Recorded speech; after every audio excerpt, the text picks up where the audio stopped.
uh, terlalu teknis banget gitu. Cuman nanti saya akan menyampaikan ini caranya kerjakan untuk yang tugas besar gitu. Jadi sebenarnya kalau untuk perspektif sendiri, kalau sudah tangannya sudah terlatih itu nggak perlu teknik ini sih sebenarnya. Karena kan nanti teman-teman kan setelah semester 3 kan pasti pakai digital. Jadi nggak apa ya, skill ini tuh hanya dibutuhkan ketika nanti kalau teman-teman itu misalnya ketemu klien terus harus menjelaskan saat itu juga. Nah, otomatis kan nggak mungkin gambar uh, langsung di software gitu kan. Pasti mungkin teman-teman bawa sketchbook atau bawa apa drawing tablet kayak gitu-gitu. Jadi itu boleh di apa uh, teknik ini bisa diaplikasikan kayak gitu. Jadi yang pertama itu adalah kita pasti harus punya denah dan juga tampak. Itu yang paling penting. Nah, yang mungkin teman-teman bisa sama buka ini ya, materi yang halaman 14. Ada namanya teori normal perspektif itu loh. Yang kita coba yang eksterior dulu. Jadi kalau di teori normal perspektif itu, pertama itu kita buat dulu yang namanya garis horizon atau garis pandangan mata orang gitu. Nah, anggap saja ini adalah garis horizonnya. Ya, ini adalah garis horizon. Oke. Nah, garis horizon ini biasanya diletakkan di paling bawah atau agak ke bawah dari gambar. Jadi misalnya kalau dari kertas itu sekitar sepertiga dari bawah atau kurang dari sepertiganya. Karena itu nanti akan jadi dasar gambarnya. Jadi kalau bangunan dia bangunan bagian bangunan yang paling bawah gitu. Nah, garis yang kedua yang perlu teman-teman buat itu adalah bidang gambar. Nah, bidang gambar ini letaknya di yang paling atas. Jadi biasanya kalau nanti kita mau membuat perspektif itu bidang gambar itu nanti ini apa itu namanya di luar kertas itu. Makanya tadi kan Budian bilang untuk menggambarnya nanti ada kertas A3 yang ditempel di kertas A1. Jadi nanti mulai dari titik lenyap atau titik hilang, terus kemudian bidang gambar, itu semuanya di luar A3 gitu. Agar apa? Agar nanti gambarnya bisa jadi besar sebenarnya kayak gitu dan proporsional. Kalau titik hilangnya nanti masuk ke dalam bidang gambar, nah biasanya nanti kayak beberapa gambar teman-teman itu kan ada yang jalan, ada yang bikin perspektif lingkungan gitu, jalannya kelihatan lincip gitu. Nah itu karena titik hilangnya atau titik lenyapnya masuk ke dalam bidang gambar, itu yang nggak boleh. Gitu. Nah ini namanya bidang gambar. Oke,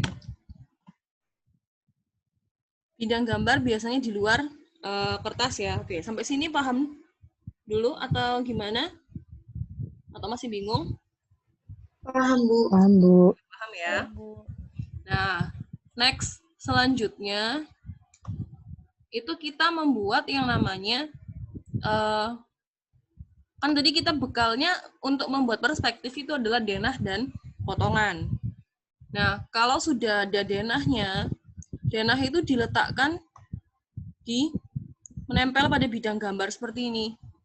Gitu. Jadi ini denah ini. Nah, denah ini untuk ini kan pasti ada derajatnya kan yang ini. Sorry. Nah, masih warna beda aja deh. Nah, ini kan pasti ada derajatnya. Ini juga pasti ada derajatnya. Nah, derajat ini sebenarnya bebas. Nanti akan mempengaruhi model apa perspektifnya gitu. Saran saya kalau misalnya yang ini mungkin bisa pakai 60 derajat atau 45 derajat gitu. Tapi kalau paling sering biasanya pakainya 45 derajat. Gitu. Ini biar apa sih? Biar area yang sebelah sini dan sebelah sini maksimal kelihatan gitu loh. Kalau 45 kan kayak tengah-tengah gitu. Nah, kemudian di garis horizon ini tadi, itu kita menggambar yang namanya tampak. Otomatis ketika kita bilang ini adalah garis horizon, maka di sini tuh adalah tempat mata manusianya gitu. Nah, jadi namanya garis horizon ini adalah garis perspektif atau garis matanya orang. Otomatis ketinggiannya tergantung, bervariasi. Biasanya kalau orang Indonesia 165 sampai 175 gitu. Teman-teman terserah mau menempatkan seperti apa. Jadi nanti ketika menggambar tampak, ya otomatis tampaknya tanahnya dia nggak di sebelah sini. Atau yang kemarin yang saya bilang untuk menebalkan garis itu. Nah, tanahnya pasti ada di sebelah sini. Agak sedikit naik dari garis horizon, kayak gitu. Nah, di sini ada yang namanya tampak. Di sini denah. Gitu. Nah, ini adalah langkah masih awal ini, gitu. Terus baru kemudian kita tentukan titik hilang. Kita menentukan titik hilang itu juga harus di luar bidang gambar. Kalau misalnya kita punya, nah ini adalah kertas gambar teman-teman ya, A3 gitu. Nah, titik hilang ini harus berada di luar dari bidang gambar. Nah, seperti ini misalnya. Dan titik hilang ini boleh apa ya? Ditariknya macam-macam. Kalian mau taruh di sebelah sini, dengan di sebelah sini boleh. Nah, tapi nanti konsekuensinya pasti gambarnya akan begini. Kayak gitu. Jadi, menentukan titik hilang ini juga perlu apa ya? Perlu trial and error juga, kira-kira di sebelah mana. Nah, saya coba mengambil titik hilangnya di sebelah sini. Kok kecil banget. Dan di sebelah sini. Agak sedikit naik dari garis horizon.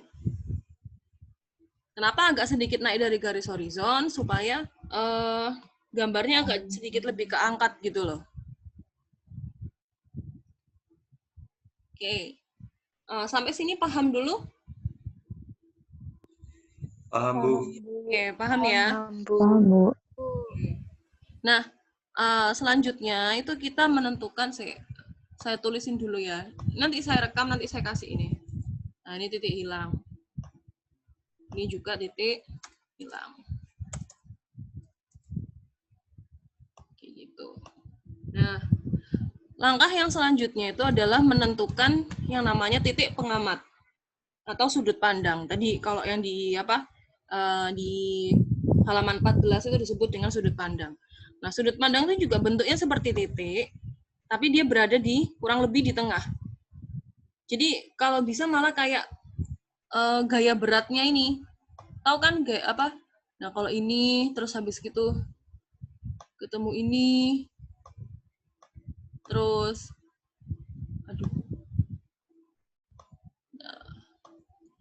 Tengah, Bu. ketemu ini.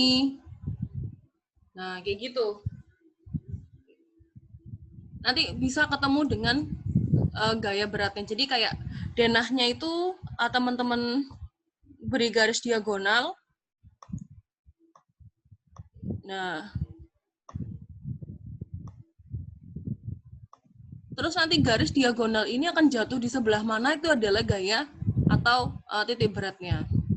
Mau jatuh di sebelah mana? Sini boleh, sini boleh, sini boleh. Tapi nanti pasti akan berpengaruh dengan hasil perspektifnya. Makanya kadang-kadang begitu menggambar perspektif outline-nya terus tiba-tiba kayaknya kok kayaknya kurang pas ya. Nah, nanti perlu untuk menyesuaikan beberapa hal. Gitu. Nah, misalnya jatuhnya di sebelah sini ya. Oke. Saya mengambil titiknya kemudian di situ.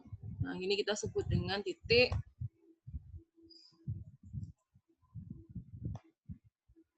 sudut pandang.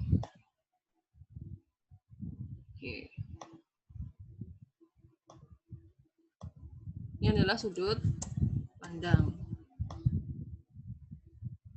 Nah, pekerjaan perspektif itu sudah bisa dimulai dari ketika semua ini sudah ada dulu gitu. Jadi nanti teman-teman kayak denah dan juga tampak itu teman-teman bikin aja, maksudnya nggak usah gambar, tapi misalkan fotokopi gitu atau gambar yang gambar sudah ada di internet itu teman-teman tempel, nanti tinggal ngerjakan perspektifnya. Jadi akan lebih mudah. Nah, kalau sudah, yang pertama dilakukan itu adalah menarik garis-garis sudut terluar dari denah gitu.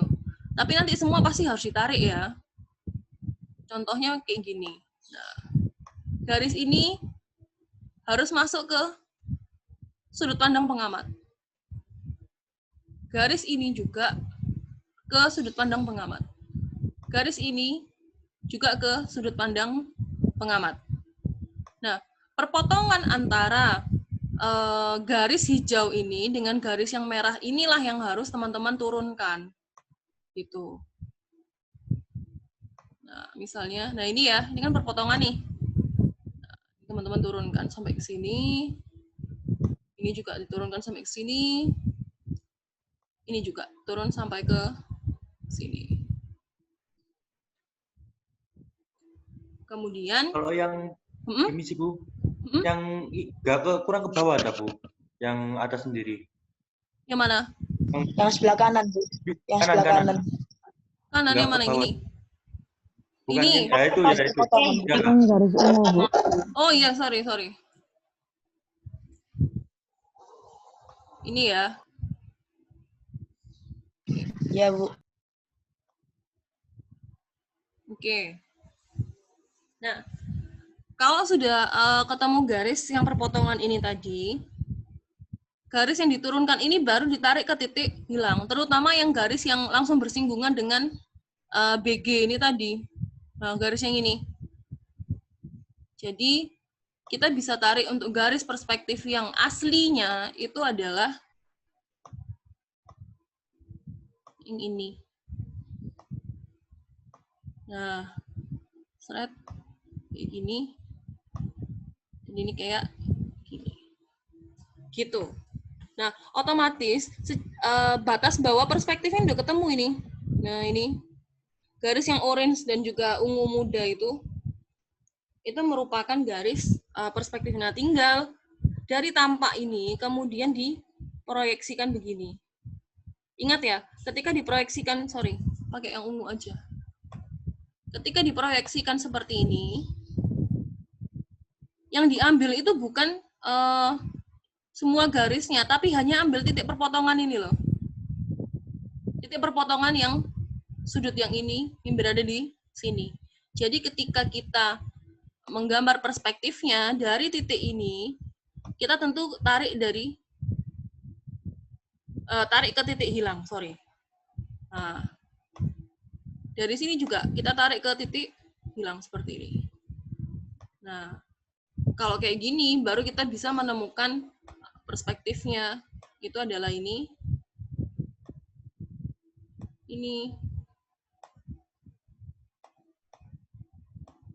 Nah, ini.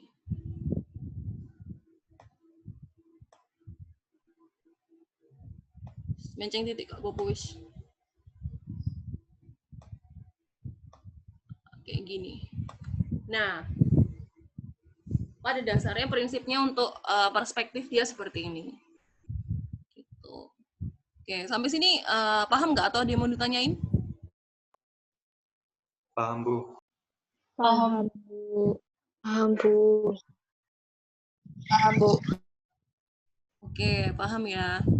Nah, ini nanti juga berlaku buat yang interior sebenarnya. Cuman kalau saya kalau saya sarankan sih untuk interior satu titik lenyap aja. Nah, setelah ini kalau teman-teman sudah paham prinsip yang ini, saya akan mencoba untuk menjelaskan yang satu titik lenyap untuk interior. Yang paling gampang menurut versi saya sih sebenarnya. Gitu. Oke, ada yang mau tanya dulu nggak terkait ini? Bu.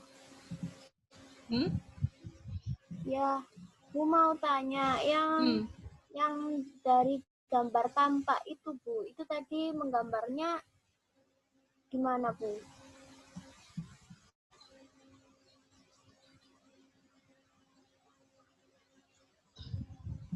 Halo? Ya, gambar tampak.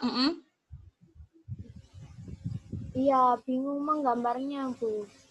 Itu maksudnya gimana? Jadi gini, untuk denah misalnya pakai skala 1:50, tampaknya juga 1:50. Nah, gambar tampak ini berfungsi apa sih? Untuk menentukan ketinggian gitu loh. Jadi kadang-kadang kan kalau di mana di gambar itu kan ada di sini ada atapnya, terus di sini ada jendelanya. Nah, itu nanti bisa langsung ditarik ke gambar untuk menentukan titik jendelanya di mana, kayak gitu. Nah, tampak ini ketinggiannya itu adalah milik dari area yang sebelah sini aja, gitu. Jadi jangan habis kalau kita udah pakai ukurannya garis yang ini, terus Anda memproyeksikannya langsung di sini, nggak boleh, gitu loh. Jadi ketinggian dan segala macam ini adalah yang untuk nempel di sini, gitu. Baru ditarik ke garis atau ke titik hilang. Jadi gambar tampak ya juga harus detail, maksudnya kalau ada jendelanya atau ada ininya. Nah, kalau interior pasti case-nya akan berbeda dengan perspektif gitu loh. Nah, itu yang mau saya sampaikan nanti kalau untuk yang interior. Gitu. Oh iya, paham, Bu. Oke. Terima kasih. Sama-sama. Oke, ada yang mau tanya lagi nggak?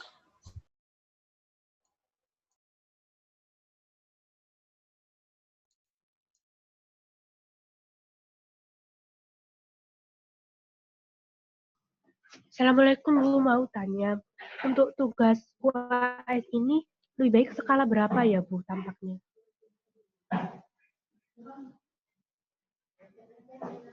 Oke. Tugas UAS ya? Iya, Bu, tugas UAS-nya. Kalau tugas UAS pakai skala 1:100 aja. Tapi nanti ketika sudah mulai mengerjakan, itu nanti ada lagi caranya. Gimana sih supaya memperbesar. Nah, kalau ini kan kelihatannya kan, kalau cuman diproyeksikan seperti ini, itu kan kayak bangunannya kecil banget ya, itu di kertas. Nah, nanti kalau teman-teman sudah mulai mengerjakan, itu nanti garis ini, ya BG ini bisa dinaikkan. Jadi semakin dia menjauhi garis ini, garis bidang gambar, dia akan jadi jauh lebih besar. Contohnya kayak gini, ini garis BG selanjutnya. Nah, ini BG 2 lah. Garis-garis yang berpotongan antara hijau sama ungu ini tadi, itu kalian proyeksikan lagi ke atas, gitu loh. Jadi garis hijaunya ini dia sampai atas. Kalau ini kan BG-nya di bawah denah. Kalau BG2 itu untuk memperbesar ukuran perspektifnya, BG-nya ditaruh di atas. Nah, ketika diproyeksikan seperti ini, otomatis kan gambar atau garisnya akan jadi jauh lebih besar. Nah, akhirnya jadinya dia di sebelah sini. Kayak gitu. Jadi naik ya, Bu? Untuk memperbesar ini ya, perspektif ya. Kalau dirasa, aduh kok kayaknya, kan kita kalau gambar kan harus proporsi. Kalau ternyata gambar perspektif saya itu kekecilan, berarti BG-nya ini dinaikkan di atas denah, gitu. Ya, Bu. Ini salah satu caranya sih begitu. Untuk pengerjaan yang UAS itu boleh dicicil mulai sekarang atau gimana, Bu? Boleh. Saya sarankan untuk dicicil dari sekarang sebenarnya. Jadi kalau nanti ada kesulitan atau apapun nanti bisa asistensi kayak gitu. Siap, Bu. Oke. Ada yang mau nanya lagi nggak?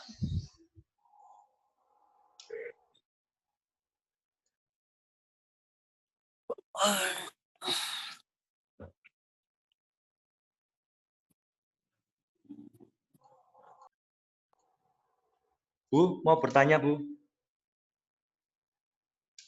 Monggo. Untuk yang interior katanya Bu Fa itu ngambil denah. Denah itu yang diambil itu salah satu ruangan kan, Bu? Ya, salah satu ruangan aja untuk denahnya. Ya, siap. Nah, untuk interior kalau mau pakai cara seperti ini juga kayak gitu ya caranya. Jadi ini adalah perspektif 2 titik lenyap. Jadi teman-teman boleh pakai 2 titik lenyap atau 1 titik lenyap, 2 titik hilang atau 1 titik hilang gitu. Jadi sangat-sangat bervariasi. kalau mau pakai 2 titik hilang, itu pakai prinsip yang seperti ini, secara garis besar ya. Tapi kalau mau pakai 1 titik hilang itu jauh lebih sederhana dan kadang-kadang biasanya itu hampir apa ya, jauh lebih mudah. Karena dulu sebenarnya sih saya waktu kuliah tuh nggak pakai prinsip yang kayak gini gitu. Jadi ada sedikit apa ya, kalau ini sangat teknis sekali ya maksudnya, dan sangat-sangat bisa dipertanggungjawabkan akurasinya sih sebenarnya kalau untuk ini. Nah, kalau yang saya nanti akan sampaikan, saya coba sampaikan yang 1 titik hilang untuk interior itu jauh lebih ibaratnya apa ya, lebih mengira-ngira gitu loh modelnya, karena dia 1 titik hilang. 2 titik lenyapnya juga gitu. Jadi berarti Bu mau bertanya, berarti yang 21 untuk mengira-ngira kan Bu, kan di foto itu Bu, tugas bangunan yang cari bangunan dulu Bu. Iya, jadi atau gini ya, jadi mungkin nanti yang UAS nanti kesepakatan aja kita mau pakai 1 gambar yang sama aja kayak gitu. Jadi akan lebih mempermudah juga nanti teman-teman kalau misalnya mau ngerjakan bareng atau mau belajar bareng gitu loh. Jadi kalau beda-beda itu nanti kan mempersulit saya juga untuk mengoreksi sih sebenarnya gitu. Jadi kalau yang semester lalu, gitu. kalau yang semester dulu itu gambarnya sama semua, 2 kelas, kelas A dan kelas B semua sama gitu. Kalau sekarang kan kelasnya ada banyak ya, ya semua bimbingan tuh semua sama gambarnya. Jadi lebih mudah untuk menilai secara objektif juga, terus lebih mudah mengasis juga, terus teman-teman bisa lebih mudah belajar satu sama lain juga gitu. Kalau saya sarankan sih sama aja. Itu gimana? Ya bagus Bu. Iya, boleh Bu. Biar gak bingung-bingung Bu anak-anak Setuju, Bu. Bu. Iya, Bu. Ya gitu aja Bu. Iya. Jadi oke. Habis ini kan habis ya Zoom-nya, nanti kita masuk lagi untuk yang titik lenyap, yang 1 titik lenyap. Cuman saya gini ya, saya sangat menyarankan untuk akses ke kampus sih sebenarnya, tapi nggak usah berudulan banyak gitu. Misalkan kita punya waktu hari apa gitu, mungkin yang rumahnya jauh biar bisa datang, nanti kita bisa apa ya, belajar bareng gitu loh. Itu untuk yang titik apa, untuk yang perspektif ini, karena emang jauh lebih efektif untuk diajarin di kampus gitu loh sebenarnya. Tapi ini saya saran aja, jadi saya cuma memudahkan. Nanti kalau teman-teman misalnya Bu, kita butuh dibimbing langsung, diasistensikan langsung lewat lewat kampus, lewat offline gitu ya, nanti bilang aja, nanti saya ke kampus kayak gitu. Iya, Bu. Ya Bu. Ibu. Ya Tapi Bu. nggak dicoret kan Bu ya? Enggak. Wah, di-spill. Iya Bu. Nanti sekalian ngambil gambarnya yang kemarin di TU, otomatis nanti ada dapat kenang-kenangan dari saya gambarnya gitu. Dicoret Bu. Waduh. Wah, saya kan feeling nggak enak Bu ya. Jadi ngeri. Kenangannya sangat melekatkan di hati. Oh iya yo. Ampun. Ulang gambar saya berwarna-warni. Halo Bu Fai. Ya. Bu, kalau boleh tahu UASnya kapan ya Bu? UAS itu di minggu ke-16. Jadi kalau sekarang minggu ke berapa? 11 ya? 10 ya? Minggu ke-10 sekarang. Berarti sekitar Januari Bu. Gimana Bu? Kayaknya akhir Desember deh. 30 Desember sekitar iya sih awal Januari berarti. Kalau kalian. Kalau perkiraan offline itu kapan Bu ya?